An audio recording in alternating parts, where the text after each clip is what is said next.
The worst feeling in the world is being trapped inside of something you can't escape. And in this Minecraft hardcore video, I'm going to be surviving 100 days as a Pokemon. And I have 3 objectives: become a Charizard, transform into a Greninja, and evolve into a Mewtwo. Make sure you subscribe for the YouTube algorithm, and let's get a whopping 3 likes to this video. On day 1, I was only able to choose a Pikachu. I instantly popped into a forest biome and then was given a book that pretty much told me what I could actually transform into. So I started to get resources. And then in the distance, I came across a village. I was way quicker than a regular player, and I also had this jump ability.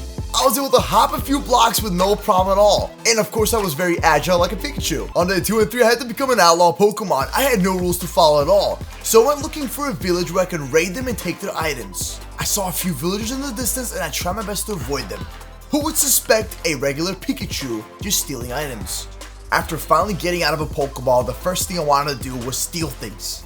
I had to let my rage out and show that I was free. After getting resources, I kept the same village in mind so I could come back in the future. And on day 4 and 5, I went looking for an abandoned Pokemon Center where I could turn that slowly into a Pokemon village where other Pokemon could actually live at. This way, we could be away from those pesky humans trying to trap us inside of Pokeballs. And unfortunately, there was a hole inside my Pokemon Center, but I patched it up. I was ready to turn this place into my actual house and then slowly make my very own Pokemon village. It wasn't gonna be easy, that's for sure. And me being solo without a professional builder and a noob, it was kind of tough. But I made it work with exactly what I had. And boom, just like that, our Pokemon Center was officially my brand new house. On day 6, I went back to the same village and went to their actual neighbors. I was looking for an Iron Golem to kill for an Iron Pickaxe. I also kept falling into random holes out of nowhere because, I don't know, I feel like a noob. And for some reason in the raid, Pikachu just couldn't jump. Bro, this raid is way too strong for me or something. I literally can't jump. But then when I walk on sand, I can jump. What? Huh? I came across a skeleton and I slowly fought him. He definitely did a lot of damage. And I was extremely underprepared. And then an army of skeletons with golden pants started chasing me. Now don't forget, I was in hardcore mode. Once I die, that's it. The game is over. A dream of a Pikachu was... Oh! I don't even know how I pull that off. I had to really watch where I was going. I was down to 2 hearts and I ran. I just kept on running. There was no doors at all. What was I supposed to do? So I hid inside of the blacksmith. And then I slowly stole everything inside and I found my first diamond. Bro, that was way too close for comfort. I almost just had a heart attack. Yo, are you kidding me? I fell into a lava pool out of nowhere. This Pikachu's dream, after living inside of a Pokeball for the majority of my life, it was not gonna be ruined just like that. No, I would not allow it. I stole the chest and I went back to my house. I was low-key scared of the rain, but I could actually fit through 1 block, which is pretty nice. I don't know, it's kind of convenient, but I had to be careful. I had no food on me and the villagers were getting raided and transformed. Then I was down to a half a heart, so I kept running and running. I went inside of a villager's house and hid inside there. The villagers slowly looked at me. They wanted to capture me. Whoa, hold on a second, okay? There's nothing to see here. It's not what it looks like. Just stay away from me. I quickly crafted a crafting table and then made an iron pickaxe and a sword. I didn't have enough resources for a shield, so it's gonna be a little bit difficult. And boom, just like that, I had the most basic tools I needed. I was ready to make a run for it. I had to get back home without dying. Bro, I'm such a noob. I literally have food. What's wrong with me? Should I risk it for the biscuit? I'm ready. Let's go. My plan didn't go so well, but it kind of worked out in my favor. I was trying to fight an iron golem for iron, but instead, I found iron ingots inside of a blacksmith. Even better. It was a pretty successful day. On day 7 and 8, I gathered a bunch of sheep to create a sheep farm. The wool was going to come in handy for the future. Oh no. Stop it. Back. Nope. Bruh. I also planted a few trees outside of my house to start my tree farm. And then I came across a human trying to break inside of my house. I didn't trust him. I wanted him gone, or preferably dead. But he was only a move tutor. Well, boy, was he expensive. Listen, I had trust issues, okay? Imagine being trapped inside of a Pokeball, and you finally get out. What is the first thing? Who trapped you? Why did they do it? We really do need a sheep farm. We're gonna need plenty of wool for our future build. So I crafted fences, and then I gathered a bunch of sheep. And from day 9 through 10, I kept on farming sheep. I needed plenty of wool for my first house inside of my village. Grow my sheep! Keep growing! I need more and more wool! This is gonna be the best Pikachu house in the world. And yes, it's gonna be the first house in the Pokemon village. It's gotta look beautiful, gorgeous, splendid. You know, being a small Pikachu was not too bad at all. I could jump really high. I was pretty agile. I was quick, and I had a lot of health. And the grass just kept getting in my face. I was sick of it. So I got rid of every single piece of grass in front of my house. That pretty much concluded day 10. And that same legendary was back, just flying across my house, just taunting me. Moose, catch him. Do it. Embrace your inner trainer ways from the 100-day Pokemon videos. But I resisted. I grabbed a bunch of dandelions and I was ready to start making some yellow wool. That was gonna be the first part of my actual house. After farming, I went back to my house and I was invaded by creepers and a baby zombie started chasing after me. Why were there so many creepers? I just didn't know. It could have been the sheep. They were trying to lure them in to kill me. Everybody was against me. And then I finally started building my very first house. Have you ever seen a Pikachu build a house before? I then looked at my Pikachu house and it looked just a little bit derpy. Yeah, I think the eyes kind of gave it away. That's the face you have when you don't subscribe.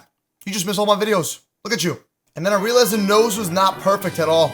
It was off-centered, and I had to fix it. And by day 11, my house was still very derpy looking. And boom, just like that, my house was ready to go. It looked pretty beautiful. I have no idea what is, whoa. That is not normal. That's tripping me out. Where you going? You need help. The zombies started attacking me, so I crafted a bed, and then I went to sleep. I needed a lot of torches. I was gonna need plenty of yellow and black apricorns to create some ultra balls. This was just getting out of hand. All these creepers and zombies attacking me, destroying everything. I needed some walls, some torches. It was very difficult surviving on my own. I really missed my friends. And then on day 12, I started looking for yellow and black apricorns. I needed to have a crazy farm. I managed to scavenge just enough apricorns to at least start a tree farm. I was literally being chased by every mob. I made plenty of charcoals and started creating torches. I lit up my entire village. And for some reason, somebody left the sheep door open. And that wasn't me. I had a feeling that someone was in my Minecraft world. And I was gonna find out soon. My apricorn farm was ready to go. And I slowly watched it grow while dodging a bunch of skeleton arrows. Man, you're the worst shot ever. And boom, a thunderous spawned over my house.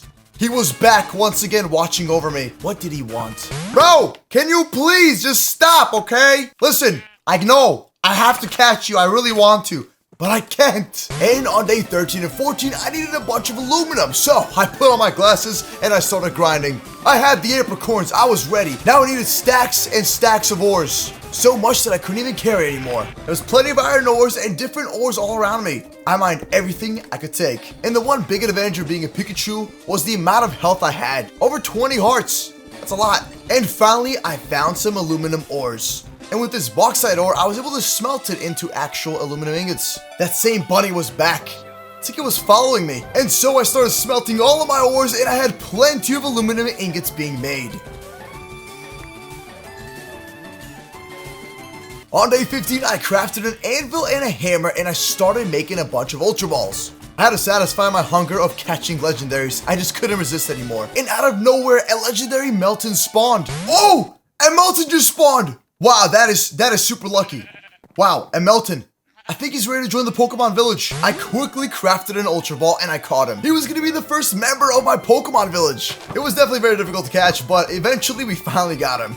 And just like that, Melton was free, living on top of our furnace inside of the Pikachu house. Today was a good day. And on days 16 through 20, I was tired of getting swarmed by tons and tons of mobs, so I started crafting a giant wall around our village. Oh, baby zombie! No, too many zombies! Oh, come on, bro, I'm gonna literally die. Bro, I'm not trying to die today. No, not a chance. That's it. I'm sick of it. We need a giant wall around our place. This ends today. No more. So I started crafting a bunch of cobblestone walls. This was gonna be the easiest way to guard our place. There were zombies at every inch of my house. I was sick of it. And after a few days passed by, I was still not even close to scraping the surface. There was so much more walls to build.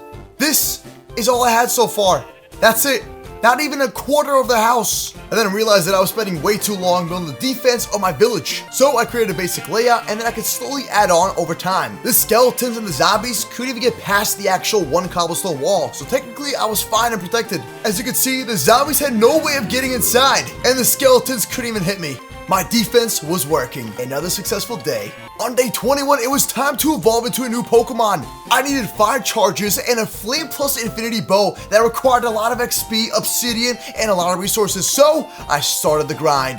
I had to create a full enchanting table setup. Luckily, I did have some bookshelves inside of my actual Pokemon Center, but we needed sugar canes. Lots and lots of sugar canes. Who doesn't love sugar canes, huh? It's like every Pokemon's dream.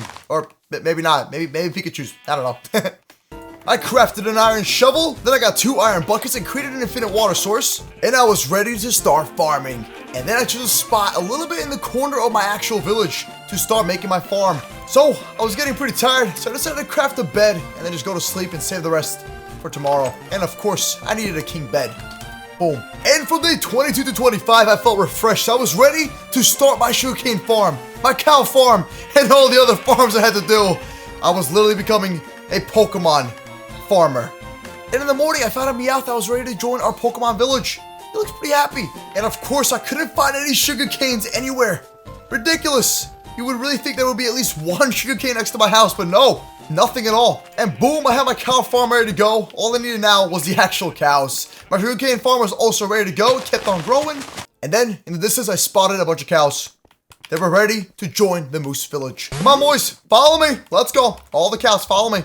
We got a long day ahead of us. Lots of grinding and a lot of harvesting for stuff. Don't worry about it. Come on. While I was getting my cows, I spotted another human. Another intruder, this time at level 100, just looking into my Pokemon village, possibly thinking of an evil plan. I had to go back to build it on my wall so this way no one can see inside. So I made more cobblestone walls and I covered up my walls even more. Who knows, bro? Could be Team Rocket, you know what I mean? You do not want to mess with Team Rocket, trust. Been there, done that, not a good time.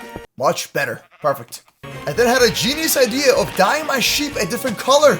I needed yellow wool and of course red wool, so I just dyed my sheep and kept on breeding them. It actually worked. I also came across a giant boss that spawned inside of my village, and boy was he huge. Luckily, I have plenty of red dye to dye the other sheep a different color. I was also going to need some orange and, of course, blue wool for the future. My farm was ready to go. There was plenty of cows and plenty of sugar cane. Now I was loaded on sugar and, of course, leather. I was able to make tons and tons of bookshelves. I then went to a dungeon and got string. Also found a zombie spawner and I looted it. Yeah, it's a pretty basic loot, but plenty of string. I then raided a blacksmith inside of a brand new village and I found obsidian, which was great. I still was lacking 1 diamond. I then went down a ravine and I found myself 1 diamond. And yeah, it was kind of sus, you know? It was definitely a very risky move, but I just went for it, honestly. Okay.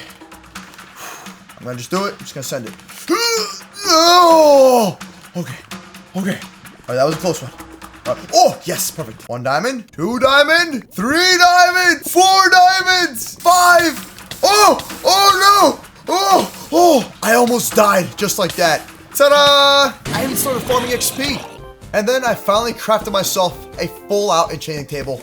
I was ready to go. Ta-da! All I needed now was lapis lazuli. I got me a bow, and I had a few more books left over for enchanting.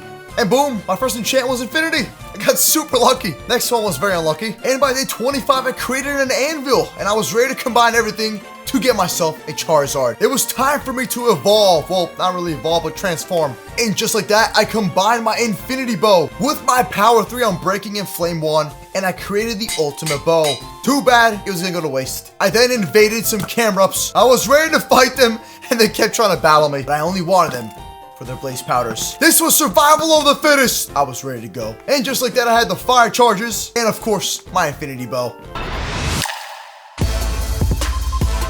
And just like that, I transformed into a Charizard, and I was ready to soar through the skies. From day 26 to 28, I enjoyed flying around and looking at different villages all around me. I now had the ability to fire giant fireballs at anything I looked at, including villagers' houses. But, of course, I didn't want to start a battle. I almost accidentally hit a village. It was kind of sus. Y'all got that? That's a warning shot. Y'all better back off, okay? I don't want none of this. Nope. I don't want none of this at all. This Charizard was extremely powerful. I had a lot of health. I was pretty much fireproof. I didn't take fall damage. I could fly, shoot fireballs. It couldn't get any better. And there was no cooldowns. I can destroy anything I looked at. That was overpowered. I went back to the same first village that trapped me, and I got my revenge. I just couldn't resist. I showed no mercy at all. Y'all are done for. That's it. No more. No, it's time to stop. Yeah, that was kind of evil. I probably, you know, I'm just gonna leave them alone. That's so mean. So instead I went to a different village and stole more items. Because that was somehow better. Nobody wanted to mess with a giant Charizard that can pretty much destroy anything. So I stole their lava, took their furnaces. They look kind of weird. And then I flew back home. And once again, the same legendary spawned somewhere in the distance. I kind of wanted to engage him in a battle, but I knew I wasn't going to win it. This is a really bad idea. Yeah, it's kind of... Oh, he's zooming. Oh, he's zooming. Thunderbolt, baby. Oh, no. Oh, this is not going to end well. And with all my strength, I finally took him out. On day 29 to 35, I went searching for some more diamonds. And I needed a lot of obsidian. I was getting ready to go to the nether. Getting diamonds just couldn't even get easier. I could fly through the skies, spot diamonds from a far distance, go into a ravine, and just keep looking for them. And no, I did not have to worry about lava. I was completely fire and lava proof. But water, on the other hand, boy, water was... Oh! Yo, that burned low-key. Diamonds, baby, let's go! And I finally made a diamond pickaxe. Definitely long overdue. On day 36, I had a problem. I couldn't fit through doors anymore. I was too thick. Wow, I can't believe this is happening. Literally, no doors could fit me, except a 3-block wide door. That was ridiculous.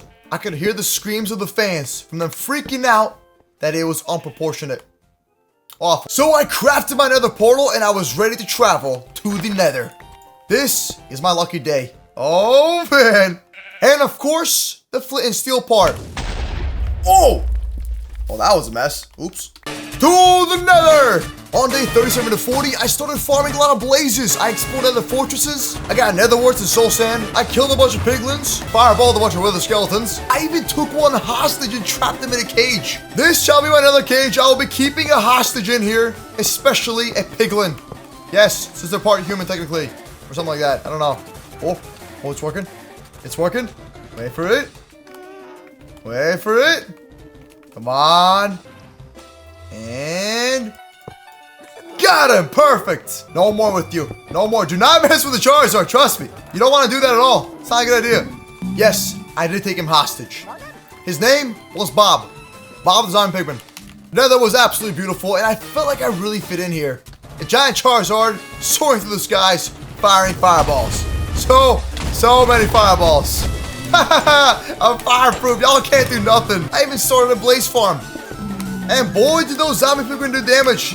Yeah, they were pretty tough. I felt extremely powerful being a fire-breathing dragon inside the nether. And right before I went back home, a Heatran spawned. Oh! Where is he? Where is he? Oh, I can't resist the legendaries, but I gotta get him. I gotta get him. Hold on. I know I'm a Pokemon, and I'm against this right now, but I don't know, man. This is a once-in-a-lifetime opportunity. Where is he? Where is he? Are you flipping cereal? This dude is always hard to find. I flew around looking for Heatran, and I also noticed that my zombie pigman hostage, he was gone. And by the time I got to him, Heatran was dying very slowly. It was a very small Heatran, absolutely tiny.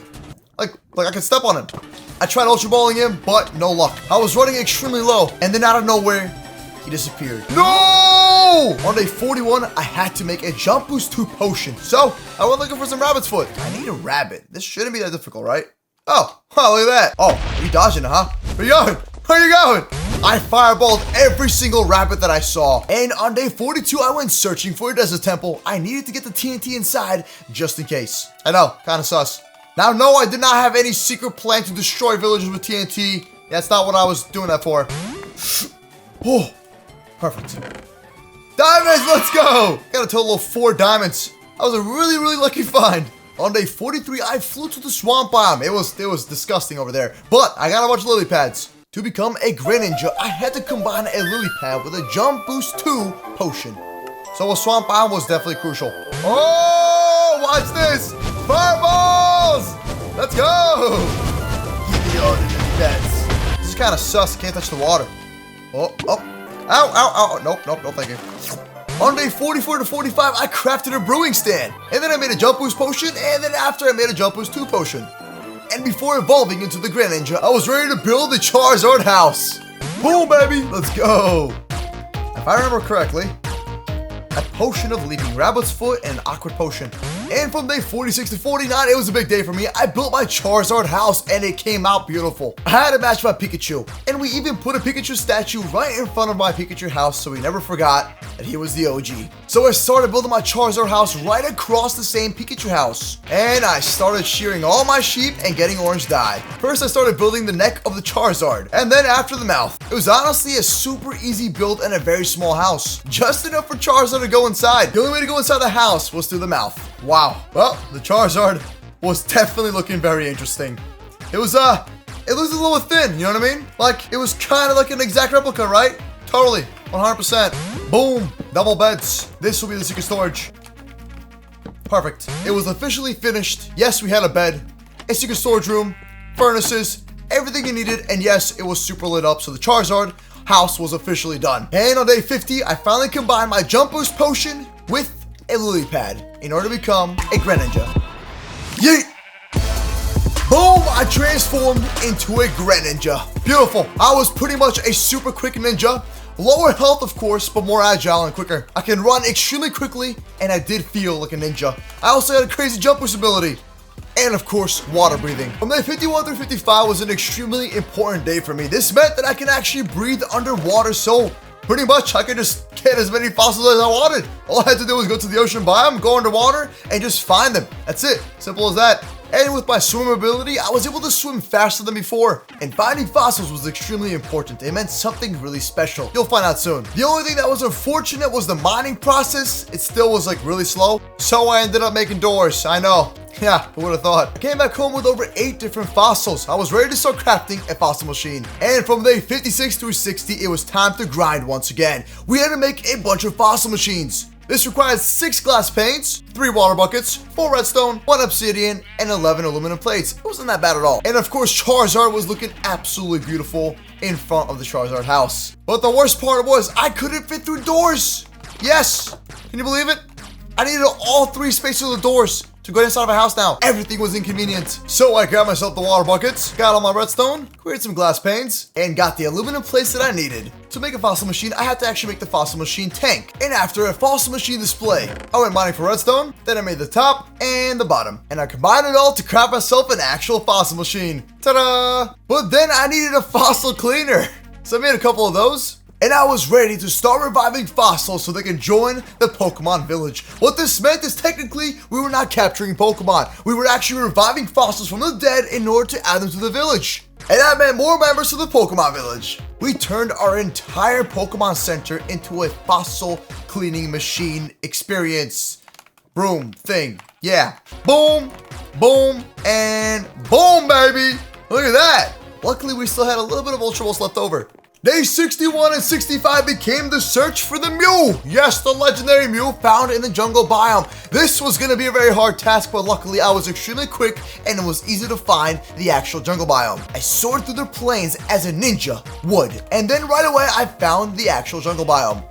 But before I left, I made sure that all my fossils were getting cleaned, and I placed the old amber fossil inside of the fossil machine. So by the time I came back home, it was going to be ready. And finally, I found it, the jungle biome. But first, I spotted a village. It was time to raid them once again. I needed more loot, and yes, I was relentless. I needed it all. Everything they had. And while I was there, I made a secret deal with the actual shopkeepers to buy Ultra Balls. It was almost time for a Mew to spawn, so in the meantime, I went looking for jungle temples. And just like that, I found myself a jungle temple. I snuck inside it and grabbed the loot without triggering any tripwire hooks. Unfortunately, the loot was really bad.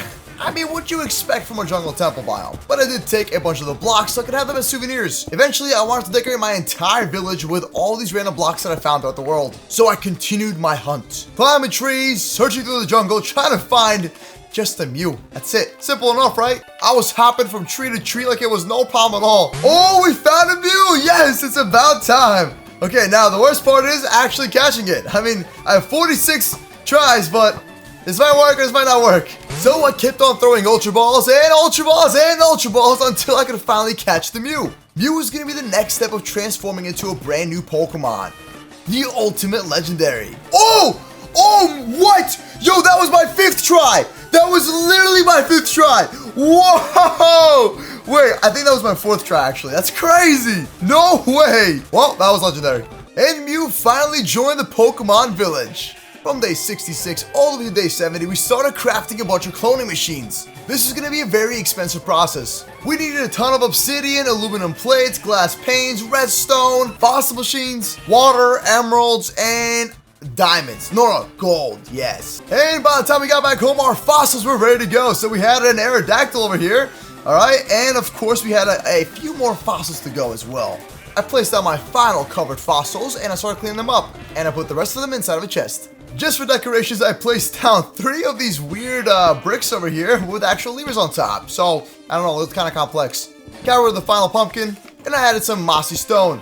Kind of like giving it a pretty cool look to it, I guess. I crafted more fossil machines. Then I made a cloner cord, and after I started making the orange tank, then the green tank. And finally, I crafted the cloning machine. We were ready to go. On day 71 to 75, I went searching for an ocean monument. It was time to test out my skills and abilities and take out the Guardian boss. The Elder Guardian boss. I just wanted to display the gold and the sponges inside of my village. So I conquered the monument, grabbed all the blocks, defeated the Guardian, and then I went back home. As soon as I got back home from the ocean monument, I came across an Arcan that was on top of the treetops, and of course an Aerodactyl. They both looked really, really beautiful. The Pokemon village was getting bigger and bigger, and yes, we had more fossil Pokemon officially joining. Every single one of our fossils were officially complete. And I brought back home the grand prize. On day 76, I set up my trophy. Boom, boom, boom, boom. Ooh, this looks pretty fancy. Ta-da! Look at that! Boom! A tiny ocean monument of our own. From day 77 to 79, I built myself a Greninja house where pretty much I put my cloning machine inside. That was giving me the next step to turning into a Mewtwo. So we had to grind out some more wool once again. This wasn't gonna be an easy procedure. Come on, Mr. Wheel! Wheel what? Wheels? What? Huh? Yeah, I'm losing it, bro. I'm definitely losing it. I didn't think that making a Greninja house was gonna be that difficult, but it was definitely more complicated than usual. It was like a frog with a scarf. So we decided to build a house actually in water.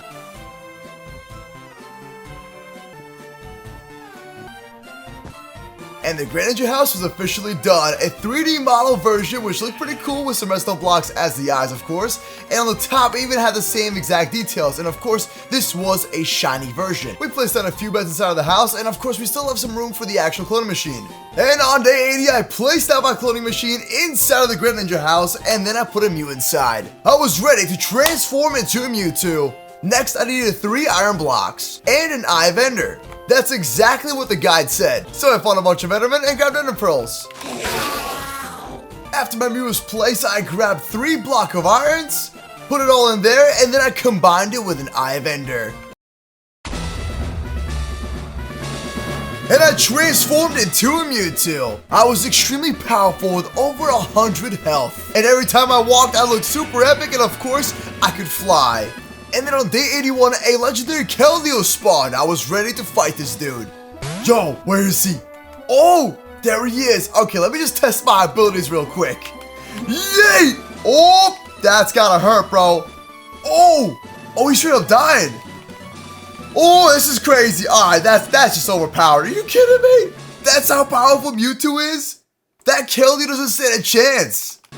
I can tell you right now, he's definitely, oh yeah, he's gone. This was gonna be my day to test out my strength. Just how powerful was I?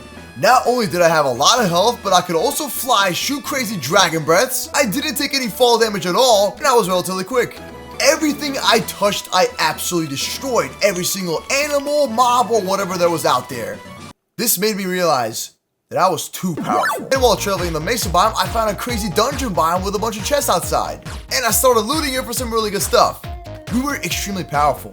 I couldn't die at all. Diamonds, let's go! More diamonds, let's go! Yo, we on a roll. After getting the satisfaction of getting diamonds, I wanted to get even more. So from day 82 and 85, I spent all my time farming diamonds so I could become even more powerful. What if Mewtwo had full diamond armor? What would happen? And then I came across a sand temple that was connected to a mob spawner. More name tags, perfecto. And golden apples to prepare for the dragon fight. I got some more TNT for the villagers. I mean, what are you talking about? And found even more diamonds. And I even flew past some crazy structures that did not look ordinary at all. I then went mining and I found myself a dungeon full of different chests. Chests meant diamonds and fossils. And while I was in the dungeon, as soon as I got outside, I found myself a bunch of diamonds. And this ravine connected into another ravine. Looks like I was in some kind of a crazy sea with 4 ravines connected to each other, all having a bunch of diamonds. This is just ridiculous. First the chest, and now just ores like this, out of nowhere. And eventually, I felt like I was getting a little bit ahead of myself, and I fell in lava. I know I had a lot of health, but one small mistake, and the game was gonna be over. And once I got back home, I crafted myself a full diamond armor set. I had over 32 diamonds to my name, and a whole lot of stones. And with the rail cars and the mine cars that I got from the dungeons, I set up a really basic loop. I put another fossil inside of a fossil machine, and I cleaned off 2 more fossils. Boom, baby! 18 pieces of TNT! Yo, what am I gonna do with that? First, I made a diamond chest plate, then diamond leggings, boots with the hat, and finally a diamond sword. We were balling on a budget. A Mewtwo with a full diamond armor set, even stronger than before. That was overpowered. And by the water, I also planted some melon seeds. Oh, get in. Oh, you're gonna, oh, whoa!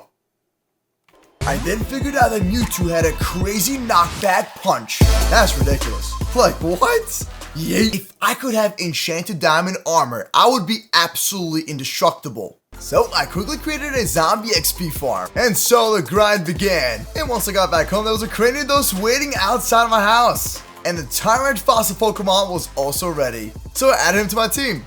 Now that we have plenty of XP, we started enchanting all of our gear. And the first enchantment starting off with protection 4. Boom, boom, boom. Check this out. We were extremely overpowered. I was officially fully enchanted in diamond armor. Not only did I have armor and a lot of health, but the fireballs itself and of course my powerful sword was an indestructible combination. I right away ran into a creeper and let it explode on me, doing only 2 hearts of damage. This was absolutely ridiculous. It was like flexing on all the mobs out there. I was nearly one-shotting creepers. I was truly ready for the Ender Dragon fight. On day 91 to 93, I went hunting for Enderman. I needed a bunch of Ivenders. There was multiple ways of going about this, killing Alakazams or killing Endermans, so I chose the safe route. I didn't want to injure any more Pokemon. I felt bad enough already. I finally came back home and then an Enderman somehow followed me back to my house. I kind of wanted to put him inside my minecart. And eventually I got an Enderman stuck inside of my minecart. So I crafted my Ivenders. We had an easy 17 Ivenders. I placed down the covered fossil inside the fossil machine, and I made myself a PC box. And as soon as I went outside, I saw Greninja in front of his house chilling, and on the left side was Tyrant protecting all the sheep. And from day 94 till 98, I went searching for the stronghold. This was going to be an extremely easy process. Not only could I fly, but the Ivenders, we have plenty of them. So I kept following the Ivenders. And eventually, I almost found it. At this point, I was extremely exhausted after playing this game for over 40 hours. This is ridiculous. But I had hope, because I finally found the stronghold. This time, the Ivenders are actually leading down. Oh, it's gotta be here. Oh yeah, it's definitely like, oh, it's like somewhere around here. Oh, snap. No, they keep popping. And the Ivenders led me to this giant hole all the way down here, which apparently led to the stronghold. Where is it? I can smell it. Oh, it's gotta be here. Oh, yes, there it is. And it's exposed. No way. Don't mind if I do. Oh, sweeping. Oh, that's the ultimate enchant. The only problem I had is I was way too thick to walk through blocks.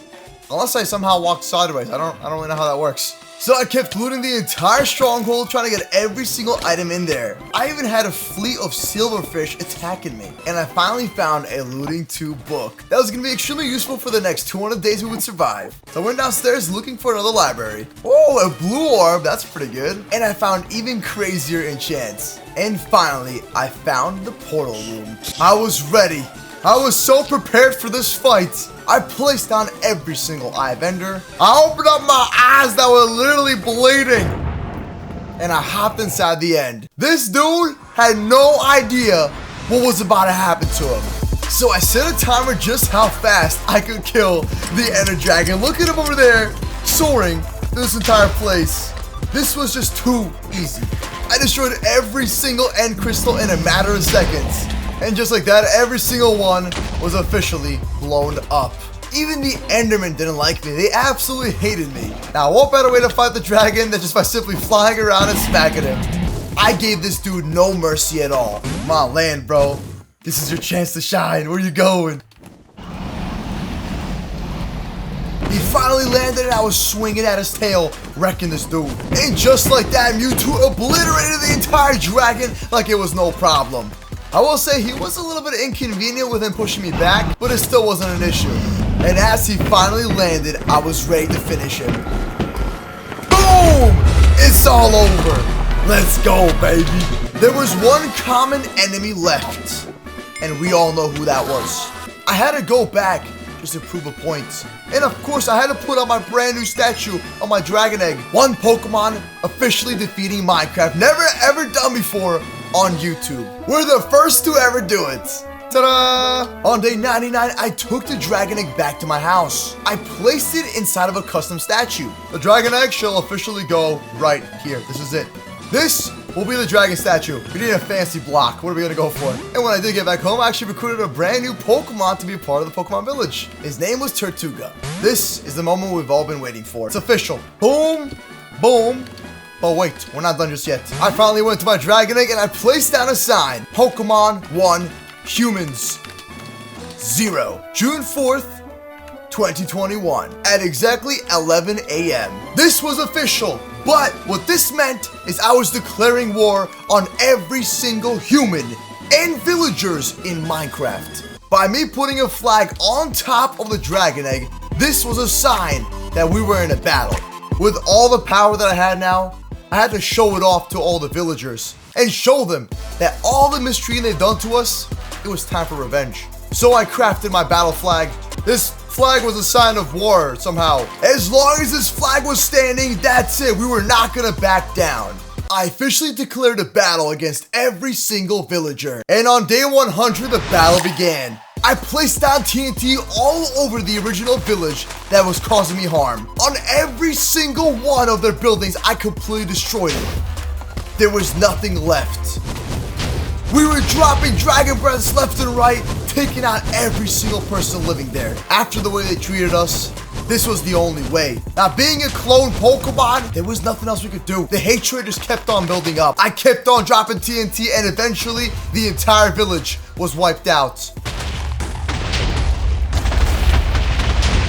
It's all over. No more. Oh, they're all ghosts now. Oh, that's kind of sad. After walking through the destruction, I realized that I messed up. Everybody was gone. It was all over. I started regretting that the power got to my head. I realized that I was no better than any of the humans that trapped me inside of a Pokeball. There's only one guy left, and it was a professor. As he looked into my eyes and nodded, he knew what was gonna happen. We all had to be civilized and come to the middle, so I left it alone. It was time for me to declare a peace treaty. This is gonna be the only way for all of us to move forward and stop this massacre. The way Pokemon were treated and the way we treated the humans was not right. We had to find a balance. And therefore, I took down my flag and declared peace once again. And just like that, it was gone. All I was hoping for was simple peace between the humans and the Pokemon once again. And after looking over my beautiful village, I really needed to expand it. Oh, there's a shiny in the background. I see a shiny Pokemon. Oh, geez. And therefore, if this video gets 1 million views, we will survive 200 days as a Pokemon in Minecraft. Click this video right here, and thanks for watching.